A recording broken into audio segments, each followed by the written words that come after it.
Friends, ఈరోజు మా ఇంట్లో అయితే రొయ్యల కూర చూడండి. మంచిగా ఉన్నాయి, చిన్న చిన్న ఉప్పు రొయ్యలు అంటారు వీటిని.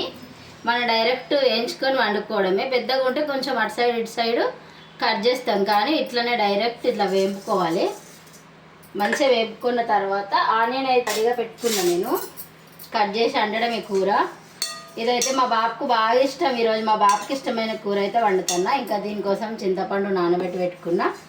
ఇంకా ఆనియన్ ఇక్కడ కట్ చేసుకోవడానికి నానబెట్టి పెట్టుకొని పొట్టు తీసి పెట్టుకున్నాను అన్నట్టు. ఇంకా చిన్న కట్ చేసి కూర వండడమే. ఇంక వేగేలోపు మనమైతే ఈ ఉల్లిగడ్డల్ని కట్ చేసుకో. ఆనియన్ ఎప్పుడైనా కట్ చేసినప్పుడు ఎక్కువ కనిపిస్తాయి, కానీ మనం వీటిని మంచిగా ఎర్రగా వేపుకున్న తర్వాత చాలా తక్కువ అవుతాయి. ఈ కర్రీకి ఆనియనే మెయిన్ ఇంపార్టెంట్. ఇంకా టమాటా రొయ్యలు కూడా వండుకోవచ్చు. అట్లా కూడా మళ్ళీ ఒకసారి వండుతాను నేను. ఇదో ఇట్లా కొంచెం కల్లుప్పు వేసి ఆనియన్ మనం పెట్టినట్టయితే మంచిగా వేగిపోతుంది తొందరగా.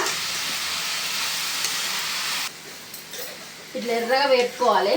చూడండి ఎన్ని గణం కట్ చేసినా నేను. అప్పుడు కట్ చేసినప్పుడు మనకి మొత్తం ఈ గిన్నె నిండా వచ్చినాయి.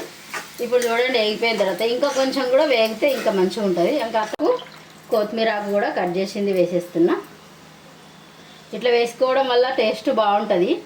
అన్ని వీడియోలు చెప్తా అయితే నేను కుకింగ్ వీడియోస్ తీయకపోవడానికి ఈ మధ్యకాలంలో ఒక చిన్న ఏమంటారు రీజన్ అయితే ఉంది. అంటే ఈ బౌల్స్ వాడొద్దంట నాకు ఒకరు కామెంట్ చేసిళ్ళు.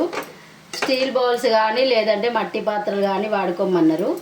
కానీ అవి రెండు మా వారిని అడిగితే, చిన్నప్పటి నుంచి దేంట్లో తిన్నావు నువ్వు, ఎండ్లో వండింది మీ అమ్మ కానీ మా అమ్మ కానీ నానమ్మలు తాతమ్మలు అందరూ ఎండ్లో వండుకున్నారు. ఇప్పుడు కొత్త స్టీల్ గిన్నెలు కావాలి, మట్టి కుండలు కావాలని అడుగుతున్నావు.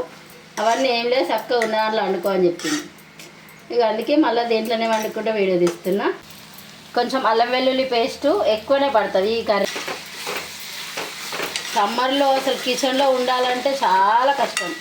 ఇంత పొద్దున ఇప్పుడు 9 అవుతుంది అంతే.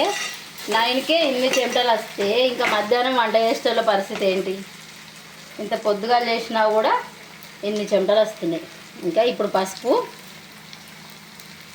కూడా వేసి మంచిగా పసుపును కూడా కొంచెం ఇట్లా లోపాలన్నట్టు, లేదంటే చేదొస్తుంది. ఇప్పుడు మనం వేయించి పెట్టుకున్న రొయ్యలు చూసిరు కదా. వేయించినప్పుడు ఎన్ని ఉండే, నేను ఈ కూర వండేలోపు సగం ఖాళీ అయిపోయింది. పిల్లలు తినేసిరు ఆల్రెడీ.